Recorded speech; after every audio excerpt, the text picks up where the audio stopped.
Culture, le Book Club, Nicolas Herbeau. C'était il y a 20 ans. En mars 2003, les États-Unis envahissaient l'Irak. Washington accusait Bagdad de détenir des armes de destruction massive. Le Book Club s'intéresse ce midi au Moyen-Orient, Égypte, Syrie, je vais recommencer. Égypte, Syrie, Irak, pour raconter donc cette région du monde en conflit, en crise, en guerre. Nous avons décidé de convier deux reporters, tous les deux lauréats du prix Albert Londres, ceux qui ont mis des mots, des visages, des images sur ce qui s'est passé ces 2 dernières décennies. L'un publie un carnet de route de ces années passées à couvrir les révolutions. L'autre nous offre un roman intime sur la mémoire, l'identité et la transmission. On est ensemble jusqu'à 13h30 sur France Culture. On retrouve nos invités dans un instant et aussi les lectrices du Book Club. Si j'ai autant aimé ce livre, c'est parce qu'il traduit plusieurs révolutions. Ce livre m'a beaucoup touchée par ce travail sur la mémoire. Qui sont ces hommes et ces femmes qui font œuvre de lien à travers le monde pour nous permettre de savoir et de comprendre ce qui s'y passe? Comment se construire adolescent quand il manque une part de ses origines? France Culture, le Book Club, Nicolas Herbeau. Les voix de Camille et Marie-Adélaïde qui ont lu les ouvrages de nos invités et qui l'on va retrouver au fil de l'émission. Bonjour Farah Taliani. Bonjour.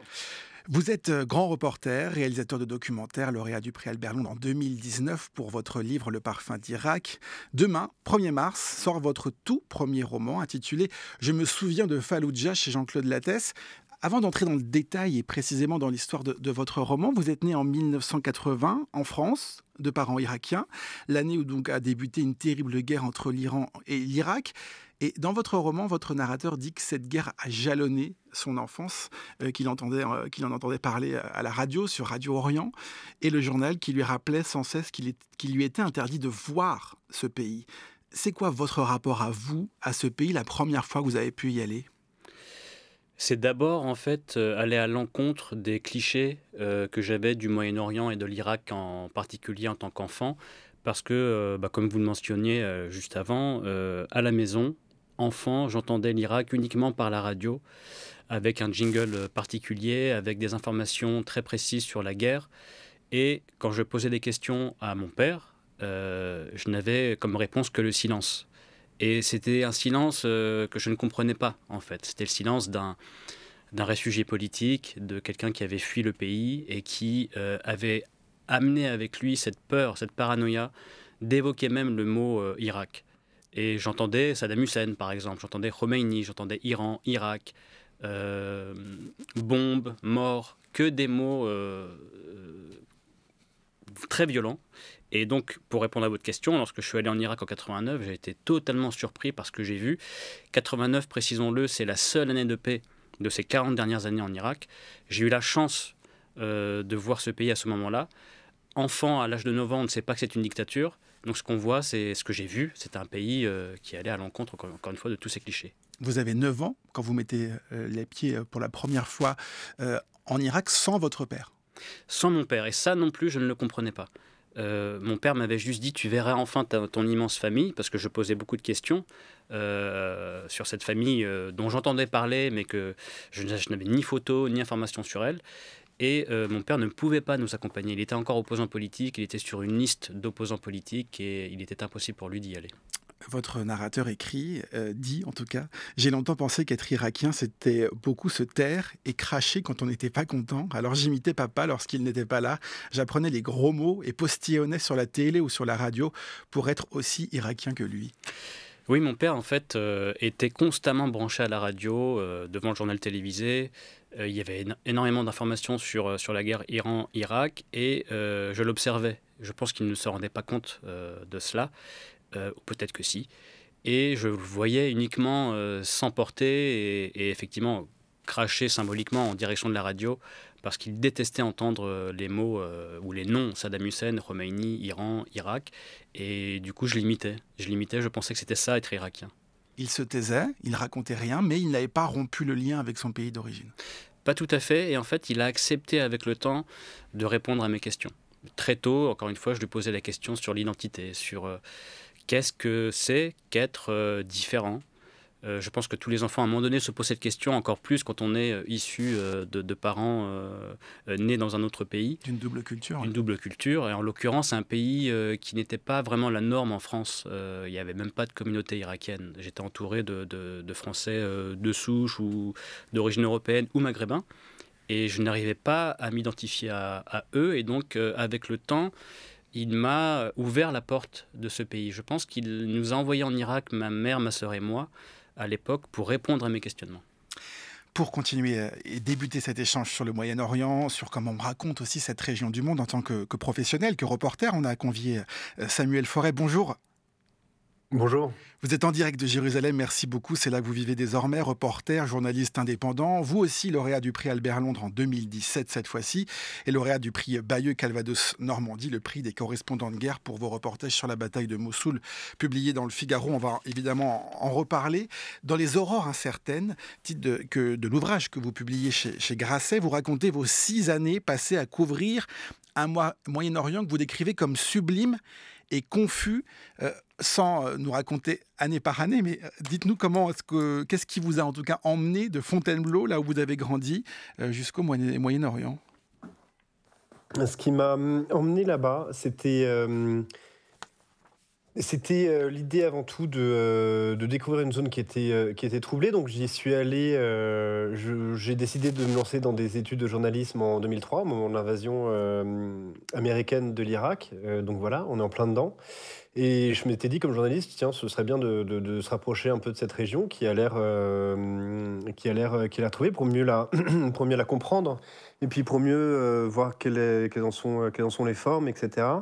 Voilà, donc il y avait cette vision, disons, professionnelle de qu'est-ce que c'est que le Moyen-Orient, et après une vision aussi personnelle que je retranscris dans ce livre, qui est 2003, c'est aussi un moment de crise personnelle. C'était aussi un moment où moi j'avais été très frappé par c'était l'un des pires moments de ma vie entre nous, où j'étais dans le deuil de mon père et j'étais aussi dans le deuil de ma mère qui venait d'avoir un accident, qui était dans le coma à l'hôpital. J'étais complètement éperdu.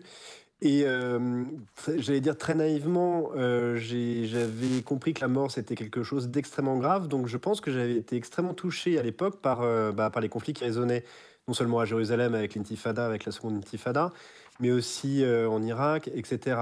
Donc j'avais les deux expériences intimes, disons, et plus externes étaient très connectées. Et c'est pour ça que j'ai voulu d'abord aller. Je suis d'abord allé presque un peu par hasard à Istanbul, qui est un espace quand même assez différent, même s'il est connecté au Moyen-Orient. Et puis ensuite, j'ai passé un an en Syrie, en 2006-2007, pour apprendre l'arabe, en me disant « fais ça, on ne sait jamais, ça pourra servir ». Et je me suis baladé dans toute la région à l'époque, sauf en Irak, qui était effectivement à cette époque-là déchiré par la guerre. Ce qui est intéressant, c'était que c'est aussi à cette époque que j'avais écrit mon premier reportage de guerre en 2007, alors que j'étais encore étudiant, sur l'attaque d'un camp de réfugiés palestiniens au Liban par l'armée libanaise. Et j'avais écrit un article pour le journal de l'école. Donc en fait, c'est des choses qui sont assez anciennes, voilà, et qui ensuite... J'ai passé cette année en Syrie, je me suis dit qu'est-ce que je fais? Est-ce que je m'installe comme correspondant au Moyen-Orient? Mais je voulais pas m'installer dans des pays que je jugeais figés, je ne voyais pas quelle pouvait être ma place. C'est au moment des révolutions arabes, c'est vraiment au moment le moment où Ben Ali a quitté le pouvoir en Tunisie, le moment où le trône de Moubarak a commencé à chanceler. Ben là, je me suis dit, il faut absolument que tu ailles en Égypte. Et vas-y. Et là, c'était plus mon idée de la révolution, mes fantasmes, disons, grands soiristes, qui m'ont attiré là-bas. Le fait de vivre une révolution en vrai que d'aller au Moyen-Orient. Alors vous allez nous raconter dans un instant comment vous vous retrouvez dans les rues de Caire en pleine révolution. D'abord, on va écouter une membre du Book Club qui a lu votre livre, Samuel Forêt. Elle s'appelle Camille et elle a une question pour vous. Quels sont les mots qui ont le pouvoir de traduire la guerre, la mort et la dévastation, en n'oubliant pas l'humain et la vie? Qui sont ces hommes et ces femmes qui font œuvre de lien à travers le monde pour nous permettre de savoir et de comprendre ce qui s'y passe? Dans le premier chapitre des Aurores incertaines, Samuel Forêt évoque les forces qu'ils mettent en mouvement. Une révolution? Le mot même me faisait rêver. J'adorais écrire révolution. Lui mettre une majuscule, donner une grande barre au T et terminer le N par une grande boucle. Comme si l'invoquer suffisait pour réveiller les forces telluriques enfouies dans chaque citoyen, sommeillant dans l'âme des peuples. Si j'ai autant aimé ce livre, c'est parce qu'il traduit plusieurs révolutions. Celles qui sont intimes et celles qui sont collectives. Celles dont les sonorités sont étrangères, mais dont les échos sont familiers. Celles qui peuvent renverser un État, rassembler des foules, faire entendre des voix longtemps tues et bouleverser des destins. Celles aussi qui révèlent que les terra incognita que nous pensions disparus existent toujours, sous la forme des désirs et des espoirs pour l'avenir. De l'Égypte à Mossoul, l'auteur signe un témoignage vibrant d'humanité, au titre évocateur. D'ailleurs, Samuel Forêt, pouvez-vous nous parler du choix de ce titre, Les aurores incertaines ? Alors, je vous laisse répondre, Samuel Forêt, sur cette question de Camille. Qu'est-ce que ça veut dire, les aurores incertaines ? Les aurores incertaines, c'est un titre que j'ai depuis avant même l'écriture concrète de ce livre qui a commencé en 2017, même si c'est un projet très, très ancien. C'est tiré du discours à la jeunesse de Jean Jaurès, que j'ai cité de mémoire, qui parle qui dit que la nuit... Alors, on a une petite... À la jeunesse de Jean Jaurès, que j'ai cité de mémoire, qui parle de la servitude et de l'ignorance ne sera pas terminée par l'illumination soudaine. Ouais. Allez-y. Si la liaison est un peu parfois chaotique, mais on vous a entendu. Donc, c'est un extrait. Alors, on va le retrouver dans quelques instants, Samuel Forêt, bien sûr. Ferath Alani, Samuel Forêt, que vous connaissez bien, dit qu'il voulait faire comprendre en tant que journaliste qu'un mort en Irak, c'était aussi important qu'un mort parmi les siens, qu'une personne tuée dans un attentat à la bombe à Bagdad avait une famille, des amis, et qu'elle allait manquer. Ça, c'est très fort aussi. Vous êtes quasiment de la même génération. En 2003, vous aussi, vous sortez, en tout cas, où vous commencez des études en école de journalisme, et c'est ce moment que vous choisissez pour partir travailler en Irak, en immersion dans votre famille, au moment où les États-Unis envahissent le pays. Oui, Samuel et moi, on s'est rencontrés plus tard, mais on a des chemins similaires, je trouve. Effectivement, je termine une école de journalisme en 2003, au moment de l'invasion américaine de l'Irak. Et en tant qu'étudiant, je commence déjà à y aller et à raconter un peu le quotidien. Et c'est tout à fait à travers ce prisme que le journalisme m'a intéressé. Au-delà des chiffres, des analyses froides, de la comptabilité, ce qui m'intéressait vraiment, c'est d'être en immersion parmi les Irakiens, en l'occurrence là, pour la guerre en Irak. J'avais une facilité, étant d'origine irakienne, ayant encore à cette époque-là de la famille sur place, j'ai pu vivre dans ce qu'on appelait la zone rouge, c'est-à-dire vivre avec les Irakiens tout simplement dans les maisons, aller faire les courses avec eux, subir quelque part la guerre par la terreur qu'elle imposait, par le bruit, par le quotidien, tout simplement. Et pour moi, c'est ça le journalisme, si je puis dire, c'est vraiment être capable ou avoir la volonté de prendre les gens par la main et de les faire voir, entendre, sentir des événements. Là, en l'occurrence, la guerre. Je pense que c'est très important de personnifier la guerre. Samuel Forêt, vous êtes de retour, vous dites du reporter qu'il est dépendant de l'événement comme un navigateur des vents marins. Ça veut dire que vous vous souvenez très bien de ce matin brumeux de janvier 2011 où vous voyez le vent de la révolte en Égypte et vous décidez d'y partir ? Oui, c'était très clair. C'était très clair parce que j'étais chez moi dans mon appartement à Paris, à essayer de partir à l'étranger, à pas comprendre comment ça marchait. À essayer de chercher un chemin, et là effectivement il y avait quelque chose d'extrêmement puissant qui se soulevait, voilà, une sorte de tempête humaine qui se soulevait contre un dictateur et qui me paraissait absolument incroyable et que je voulais non seulement couvrir, mais comme disait Ferath à l'instant, que je voulais aussi vivre, et je voulais me plonger dans cette révolution pour essayer de la retranscrire de la façon la plus juste, aussi bien parce que j'étais attiré par la révolution en tant que telle, mais aussi parce que c'est essentiel en tant que reporter, et c'est aussi la puissance je trouve, de l'écrit, de pouvoir restituer au mieux une dimension expérientielle de qu'est-ce que c'est qu'un événement, qu'est-ce que c'est que de se retrouver au cœur de la foule sur la place Tahrir, qu'est-ce que c'est que de se retrouver, au milieu de l'Irak, au plus fort de l'été, au cœur de la bataille de Mossoul, etc. Comment ça gratte, comment ça sent, comment les gens parlent. Toutes ces dimensions-là, on peut les restituer par l'écrit. Et ce que je m'amuse, ce qui est très stimulant à faire. Vous dites que quand vous vous retrouvez et que vous débarquez au milieu des manifestations au Caire, vous dites que c'était comme si vous aviez visité la Bastille au lendemain du 14 juillet 1789. Vous êtes alors pigiste, c'est-à-dire que vous travaillez sans contrat direct avec un journal français, le Midi Libre à l'époque, et c'est pour eux que vous racontez ce premier article. Qu'est-ce que vous racontez à ce moment-là? Quels repères vous avez dans ce Caire? Écoutez, pour être honnête, j'avais jamais couvert d'événements de portée mondiale, donc je savais pas trop par où commencer. Donc j'y suis allé pas à pas. D'abord, j'ai commencé à me rapprocher de la place Tahrir, et puis ensuite j'y suis rentré peu à peu, et puis après j'ai été attiré aussi par cet événement, par ce mouvement. Il y avait une sorte de les gens au plus fort de la mobilisation tournaient autour de la place, donc je tournais avec eux en fait. Peu à peu, j'ai compris comment le mouvement marchait. Donc, à la fois, je me laissais emporter, puis à un moment donné, je me disais un peu comme la voile, un peu comme ce que je disais. Parfois, je me laissais emporter par ce vent puissant. Puis parfois, je reprenais le contrôle et je me disais non, mais je veux aller dans une direction particulière, je veux expliquer, comprendre, raconter. Et voilà, et je faisais des reportages sur des infirmeries de campagne, je faisais des reportages sur le centre de cette place Tahrir où se côtoyaient les principaux militants qui étaient l'âme de cette révolution, etc. Vous décrivez très bien aussi le 11 février 2011 quand Hosni Moubarak est contraint de renoncer au pouvoir et vous décrivez cette foule, ces familles égyptiennes qui se présentaient habillées comme un jour de fête. Il fallait être impeccable pour vivre cette révolution. Il y avait quelque chose de très symbolique aussi à ce moment-là. Je pense que c'était l'une des réussites de cette révolution.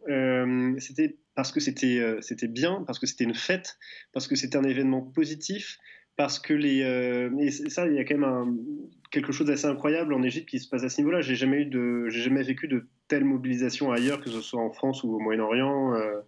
Il y avait une immense joie, et il y avait une immense joie d'être là au cœur de cette place.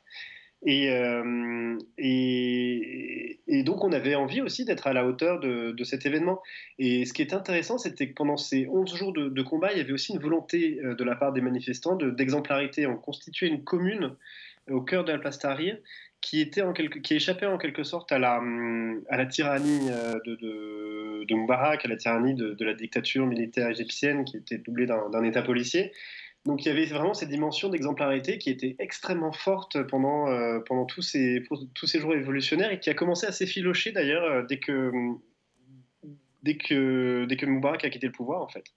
Ferhat Alanik, est-ce qu'on raconte différemment des événements qui se passent dans un pays où sont nos racines? Quand vous avez raconté l'Irak, est-ce que vous avez senti que vous le racontiez autrement, différemment au public français? Oui, tout à fait, et ce, même avant d'être journaliste. Quand je parlais de 89, la première fois où j'ai vu l'Irak, je suis aussi retourné dans les années 90 durant l'embargo. Sans m'en rendre compte, je racontais déjà un peu l'Irak à mes amis et à mes professeurs à l'école. Et en tant que journaliste, effectivement, avec le bagage culturel que j'avais accumulé, avec la langue arabe, le dialecte irakien que je parle, j'ai évidemment eu une approche beaucoup plus immersive par la force de cette origine et de cette connaissance de l'Irak que j'avais. Des liens familiaux aussi. Et des liens familiaux, et puis c'était aussi une volonté. C'est-à-dire, encore une fois, je voulais raconter le versant de ce que moi je voyais, j'entendais, qu'il est important d'obtenir. Il faut avoir ces informations, mais il me semblait important d'être à hauteur d'hommes et de femmes dans ce pays qui était raconté uniquement à travers la violence, la guerre, la violence, la guerre. Incessamment. Et en fait, le fait d'être avec ma famille et de ressentir la même chose, je pense que ça m'a aidé à écrire des papiers que je n'aurais pas pu écrire autrement. Alors, puisque vous parlez de la famille, plongeons dans votre premier roman. C'est justement l'histoire familiale que vous racontez. Votre narrateur, Euphrate, se rend compte que son père est devenu amnésique, que la maladie lui fait perdre la mémoire. Roman qui a beaucoup touché Marie-Adélaïde, lectrice et libraire au Mans à la librairie Doucet. Voici ses impressions de lecture. Hormis l'histoire passionnante qui concerne l'Irak, ce livre m'a beaucoup touchée par ce travail sur la mémoire, cette transmission père-fils. Comment un fils va remonter le cours de l'histoire pour obtenir des informations de son père qui perd la mémoire. Ce rapport entre ces deux hommes, cette fragilité, cette conscience de l'éphémère et de l'importance des racines, comment se construire adolescent quand il manque une part de ses origines. Tout ça fait un texte très intéressant qui nous emmène au plus profond des rapports humains. J'ai vraiment beaucoup aimé ce texte et je me demandais comment, après les 2 textes que vous avez écrits précédemment, comment l'utilisation de la forme littéraire du roman vous a permis d'aller plus loin, de dire ce que vous souhaitiez dire sur ce travail collectif et familial. C'est une très bonne question. En fait, je pense que dans la fiction, on a un espace de liberté que je n'ai pas retrouvé dans le journalisme. Et en même temps, c'est un travail de recherche assez similaire au départ. Mais ensuite, les portes que l'on ouvre avec cette écriture fictionnelle, je pense, servent, dans mon cas, à sauver la mémoire. J'ai une obsession pour la mémoire et les souvenirs. Et pour aller concrètement dans l'écriture, cette amnésie du père, je l'ai inventée. Elle m'a permis justement d'explorer ce silence dont je parlais tout à l'heure, de poser des questions que je n'ai pas pu poser. Le narrateur Euphrate essaie, entre guillemets, de secouer un peu ce père qui oublie pour ne pas que cette bibliothèque disparaisse. Cette richesse d'expérience auquel le fils n'a jamais eu accès. Je pense que l'écriture et la fiction, la littérature de manière générale, permet à la fois de transmettre, mais également donc de sauver la mémoire.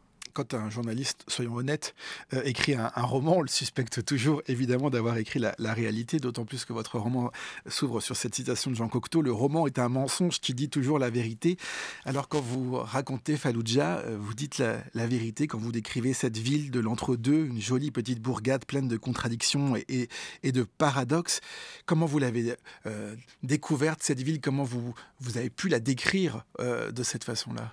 Mais je pense justement que la vérité s'acquiert par les souvenirs. Il y a d'abord l'expérience. Donc j'ai vu Falloujah en 89, dans les années 90, et puis durant la guerre après 2003, durant la bataille de Falloujah en 2004. La vérité, en tout cas la vérité du narrateur qui raconte Falloujah, elle passe encore une fois par cette obsession de la mémoire et des souvenirs.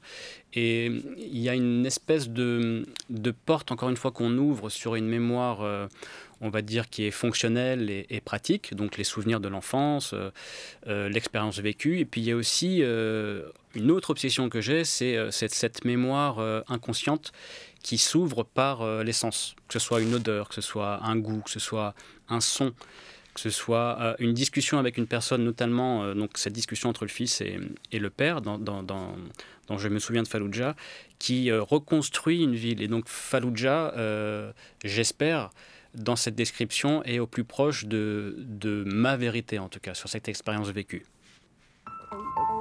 Aujourd'hui, je le sais, la mémoire est un art choisi, un canevas blanc sur lequel on fait courir des pinceaux de couleur pour un résultat bien loin de la représentation exacte de la réalité, mais proche d'une vérité subjective, celle qui nous habite à l'instant où nous la vivons. La mémoire n'est pas forcément une reproduction fidèle de ce qui s'est réellement passé. Elle retient aussi bien ce qu'elle désire que ce qu'elle aborde. #BookClubCulture. Lecture de Marie-Adélaïde de votre roman Je me souviens de Fallujah, Ferhat Alani. Vous êtes toujours dans le Book Club sur France Culture, il est 13h15. On est également en liaison avec Samuel Forêt, grand reporter qui vit à Jérusalem et qui publie lui son récit de ces 6 années passées au Moyen-Orient. Ça s'appelle Les Aurores incertaines chez Grasset. Un mot sur cette idée de la mémoire et du partage entre la réalité, évidemment, et aussi les souvenirs. Vous venez d'en parler. L'histoire de votre père, qui donc est du père du narrateur, qui naît à Fallujah et qui quitte l'Irak en 1972 pour fuir la dictature de Saddam Hussein. Comment on fait, justement, quelle astuce dans la réalité vous avez trouvé pour faire parler votre père? Et justement, je ne l'ai pas réellement trouvé. Et c'est pourquoi la fiction m'a permis d'explorer encore une fois, j'aime beaucoup ce terme de silence, mais c'est un mot qui revient constamment parce que le silence est parfois évocateur.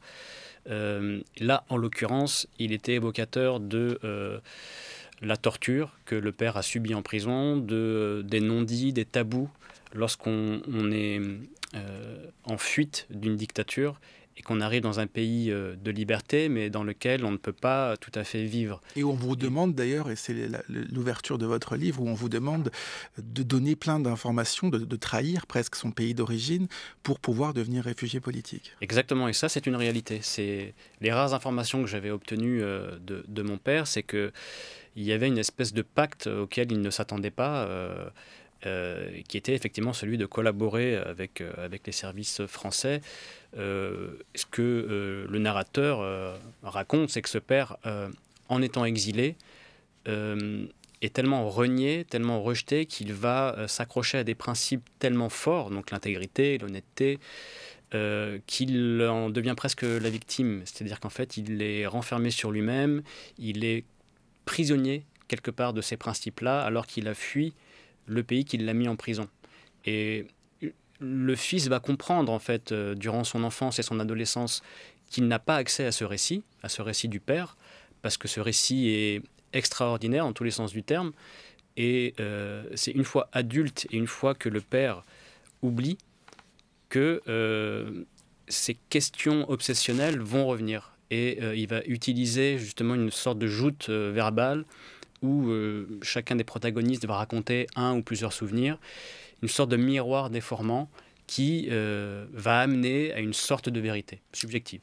C'est donc votre père qui vous force, le père du narrateur aussi, qui oublie et qui force évidemment au récit et à presque réinventer en fait ses souvenirs. Le silence, c'est aussi l'absence, Samuel Forêt, et vous avez raconté ce moment difficile de votre vie, au moment où vous êtes en train de choisir votre voie, justement, votre père est déjà parti, votre mère, elle est plongée dans un coma profond après un accident. C'est là que vous vous dites qu'il y a ce métier, qui est un vrai métier de journaliste. Vous écrivez, je croyais qu'être journaliste, c'était être Tintin, comme Indiana Jones, c'était archéologue. C'est ça qui vous a poussé aussi, ce rapport à vos parents, qui vous a poussé vers ce métier, vers cette volonté de découvrir autre chose? En fait, je pense qu'il y avait en moi toujours eu l'envie d'être journaliste, d'être reporter, d'aller raconter le monde. Mais effectivement, la mort de mes parents a bouleversé ça, et ça devenait tout de suite beaucoup plus sérieux. Et j'ai compris qu'il y avait une responsabilité, et je voulais arriver à retranscrire en fait tout ce que c'était, et à rapprocher, à prendre le lecteur par la main pour l'emmener dans d'autres réalités, et lui montrer que quelqu'un qui meurt à Gaza, quelqu'un qui meurt en Irak, c'est aussi important que quelqu'un qui meurt à côté de chez soi, que vienne le cortège de douleur, de souffrance, qu'il y a des familles, qu'il y a des amis, etc. à côté de tous ces gens. Donc ça m'avait paru très, très important à l'époque.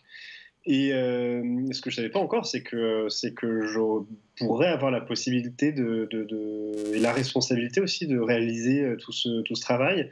Et c'est vrai que un autre pouvoir magique de l'écriture qu'a évoqué en partie Ferhat Alani, c'est cette possibilité de fixer les souvenirs. Ce qui est écrit, c'est jamais perdu. Et c'était très fort pour moi d'entreprendre ce travail-là, de raconter la mémoire de gens pour ne pas qu'elle soit perdue, d'une part, et d'autre part, quand j'ai écrit ce livre, j'ai dû me confronter à ma propre mémoire et à ma propre histoire, et la retranscrire, ça a été aussi une façon de ne pas perdre cette histoire, entre guillemets, parce qu'on s'aperçoit que ça va très très vite, et que si on n'écrit pas, que si on n'ancre pas une histoire quelque part, elle risque de disparaître. Il y a quelque chose qui m'a marqué en lisant vos deux livres et en travaillant sur votre travail. Justement, Ferhat Alani, vous avez dit tout à l'heure, vous en avez parlé de cette mémoire olfactive qui était d'ailleurs au cœur de votre livre Parfum d'Irak, le parfum de la glace à l'abricot, de la cardamome, durant votre enfance, et aussi les parfums plus désagréables, si on peut dire, l'odeur de la poudre et de la guerre. Samuel Forest, c'est cette même odeur. Vous dites ce parfum de Mossoul, dont vous racontez la bataille en 2017 à la fin de ce livre, l'absolu de la bataille de Mossoul, son aboutissement, écrivez-vous. Comment est-ce qu'on ressort de cette expérience et de ces 6 années d'expérience intense que vous racontez dans ces pages? On en sort absolument transformé, évidemment. Ce qui était dur aussi, c'était de ressortir de cette expérience et d'être renvoyé à finalement aux mots par lesquels on peut qualifier l'Irak, où voilà, c'était ils m'ont envoyé les termes de traumatisme, les termes de PTSD, de syndrome de stress post-traumatique ou ce genre de choses. Alors, effectivement, je n'ai pas nié que j'ai été marqué par toutes ces guerres et ces affrontements, mais pendant ces 6 années, j'ai vécu aussi des moments d'humanité incroyables. Et c'était des moments de fraternité, des moments où le fait d'aller à la rencontre de l'autre me permettait de mieux me comprendre moi-même, et le fait de mieux me comprendre moi-même me permettait de mieux comprendre l'autre. Et le fait de ressortir de tout ça et de n'être confronté d'avoir l'impression en fait d'être une sorte de mort-vivant, c'était extrêmement violent. Donc j'imagine que les gens qui sortent d'endroits extrêmement marqués par la guerre, que ce soit l'Irak, que ce soit Gaza par exemple, c'est terrible pour eux de dépasser en fait cette chose-là. Et moi je l'ai dépassé notamment par l'écriture, voilà, en essayant de retranscrire toute la dimension de ces expériences, dans toute leur complexité, dans toute leur force. Et pour moi, l'Irak, maintenant, c'est l'Irak. Alors qu'avant d'y aller, l'Irak, c'était la guerre. Et l'Irak, c'est... Alors, j'ai pas et c'est ce que je m'attache à faire, en fait. C'est ce que je m'attache à faire, de retranscrire. C'est ça qui est aussi extraordinaire dans le livre de Ferhat Alani, c'est de retranscrire toutes ces expériences sensibles, que ce soit par le goût, que ce soit par l'héritage culinaire de ce pays, mais ça passe par plein de choses. Donc c'est ça que je me suis attaché à faire aussi, paradoxalement, et c'est c'est aussi, je pense, que ce pourquoi mes reportages se détachaient de la bataille de Mossoul, c'est que je restituais l'expérience de la guerre au plus près, mais je restituais aussi, j'étais toujours à la recherche de ces petits éclats d'humanité qui existent toujours dans les moments les plus sombres. Pour terminer, Ferhat Alani, est-ce que le regard qu'on l'on porte ici, depuis la France, sur l'Irak aujourd'hui, 20 ans après cette invasion, 20 ans après ces guerres, a changé? Est-ce qu'il est plus juste, selon vous? Ah ça, j'en suis pas certain. J'en suis pas certain qu'il ait changé. J'espère que par les récits de Samuel Forest, j'adhère tout à fait à ce qu'il a dit sur l'humanité que l'on retrouve même dans les moments les plus sombres et qu'il est important de raconter, de mettre en exergue. Même quand on raconte le pire, je pense que de toute façon c'est une pierre ajoutée à l'édifice d'une compréhension, d'une quête, quand on écrit, hein, à la fois d'une quête de soi mais aussi de l'autre. Il y a une forme de paradoxe dans l'écriture qui est à la fois parfois un peu égocentrique et en même temps universaliste, c'est-à-dire qu'on parle un peu de soi pour mieux parler aux autres. Et j'espère qu'à travers ces récits, que ce soit sur l'Irak ou d'autres contrées méconnues ou très souvent mal perçues, que ces formes d'humanité dans l'écriture apportent un regard différent. Je l'espère. Quels sont les livres marquants qui racontent la guerre en Irak? Vous retrouvez sur notre compte Instagram les recommandations faites par les membres du club de lecture de France Culture.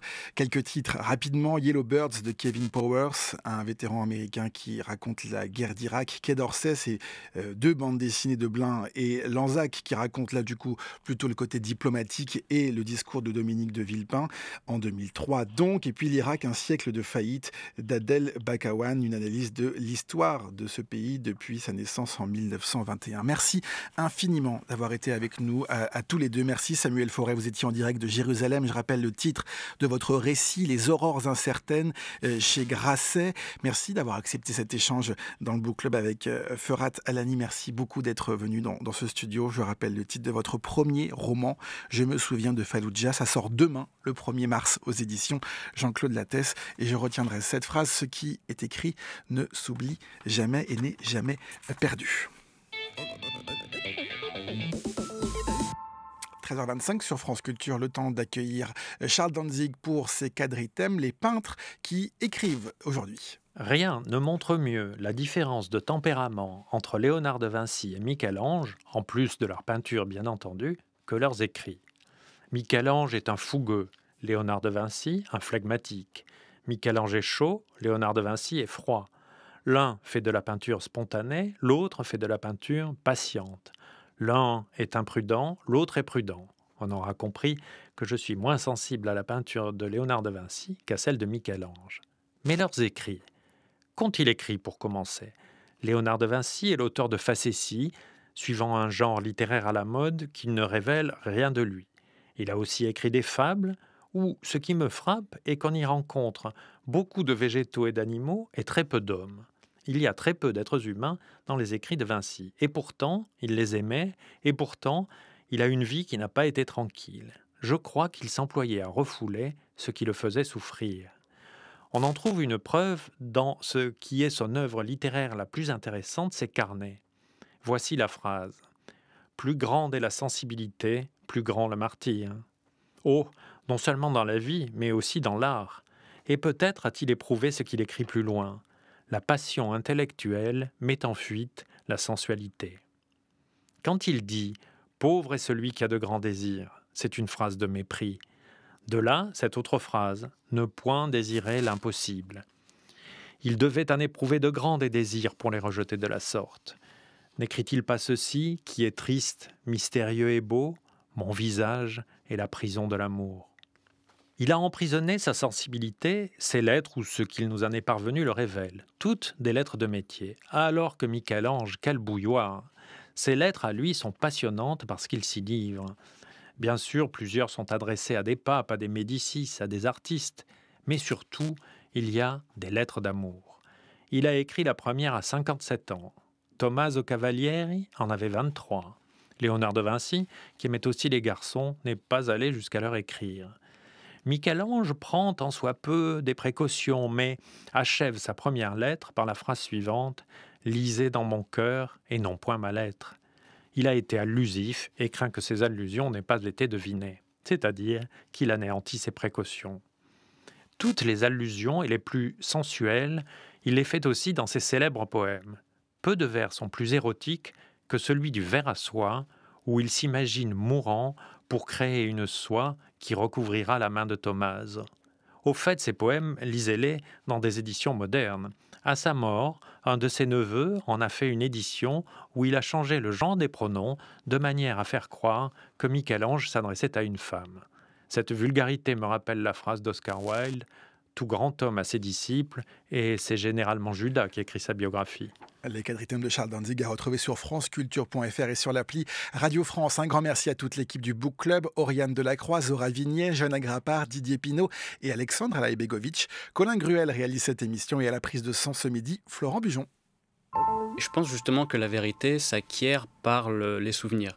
Il y a un autre pouvoir magique que de l'écriture, cette possibilité de fixer les souvenirs. Pour ne pas que cette bibliothèque disparaisse. Voilà, en essayant de retranscrire toute la dimension de ces expériences. Je pense que de toute façon, c'est une pierre ajoutée à l'édifice d'une compréhension, d'une quête de soi, mais aussi de l'autre.